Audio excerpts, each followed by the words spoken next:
Can I say that? I guess I just did. Hey team, what is your MOS? Did you choose the right MOS? What kind of guidance would you give somebody enlisting in the military right now as far as what the right job is to take? That's what we're talking about, is what job should you pick going into the military? Hey team, welcome back to the channel, man. As always, I'm stoked and I'm pumped up to see you. So this is a common question, maybe if you're getting ready to enlist or maybe if you're getting to re-enlist, what MOS should you pick? What's going to give you the best bang for the buck? Maybe you're looking for some money, right? What's going to be the job where you get to actually do your JOB? What interests you? What excites you, right?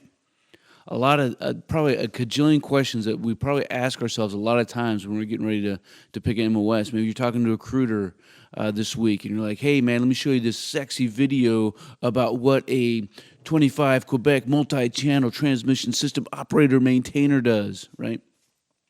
Hey, let me show you what 11 Bravo does. Dude, I can give you a 40 contract. Or maybe they're lying to you and promising you that you can get straight into 18 series right out of basic. Maybe you're, at the 3-year mark, right? And it's time for you to re-enlist. You're like, yo, man, I definitely chose the wrong MOS. I need to choose a different MOS. And you had kind of the same thing. Like, what do I do? Maybe your MOS is going away. Maybe you can't re-enlist in your MOS because it's overstrength. Maybe there's no promotions in your MOS. So a couple things that we're going to break down here. One, you don't know what you don't know. And two, you're probably not going to do your job. Maybe as a E1, E2, E3, E4, and then a little bit as an E5. And after that, depending on what your job is, you could be stuck in an S3, right? You could be stuck in an S4. You could be stuck doing some staff work. And you're not actually going to be doing your JOB. You're going to be going to schools, right? There's all kinds of things that we could find ourselves getting into that has absolutely nothing to do with going on patrol or operating a dozer or flying a helicopter or maintaining a helicopter, whatever it is. So don't get into your head that you're going to be doing your JOB all the time. Not to mention all the taskings that we get stuck with. You got funeral detail, you got the gate guard, right? You have all of these head count, you have all these things that still has to happen because the Army goes rolling along. So you can't base your choice off of thinking that you're going to do your job all the time. The money doesn't last forever.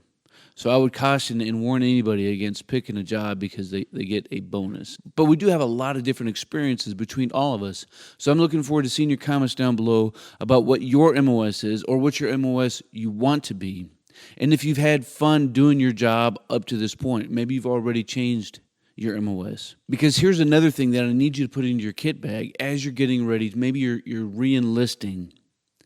Because certainly as a 17, 18-year-old, somebody who's maybe not come in yet, maybe you are a little bit older, you don't know what questions to ask about what job to take. And so one of the things that you need to consider, especially if you are re-enlisting, is what does that pyramid look like for promotions, right? What does that pyramid look like for promotions? Is there a lot of senior enlisted? Is there only one? Man, if there's not that many, or if it's a newer MOS, then the option of getting promoted is probably not in your favor, because the fewer sergeants major that there are, the less master sergeant positions that there's going to be, which means the less platoon sergeants and sergeants first class positions that there's going to be, which means the fewer staff sergeant and squad leader and section sergeant positions that there's going to be. Does that make sense? Like you need an MOS, especially if you're doing this for the long haul, that's nice and big, right? And maybe roundy on the top, right? If that's a word, it's roundy. Roundy.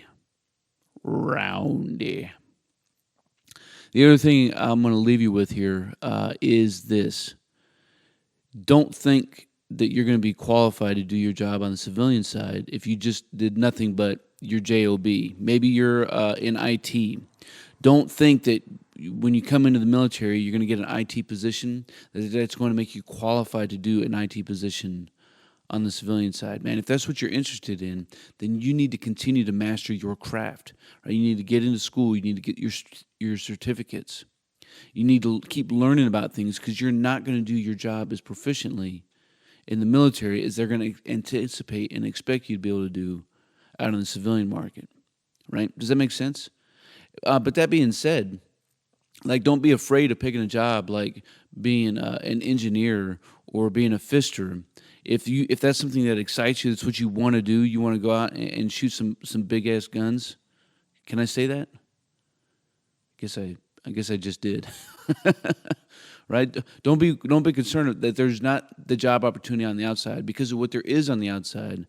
There are positions and there are companies and there are organizations who are looking for your skill set in order to be able to manage problems, in order to manage people, in order to facilitate solutions to complex issues that arise.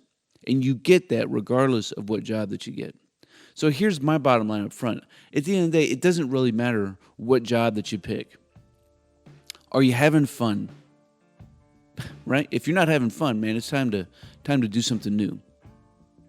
Right?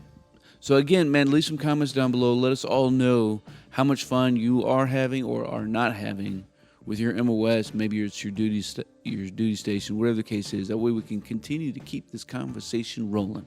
As always, until then, you stay out there, you keep grinding, and you stay stoked.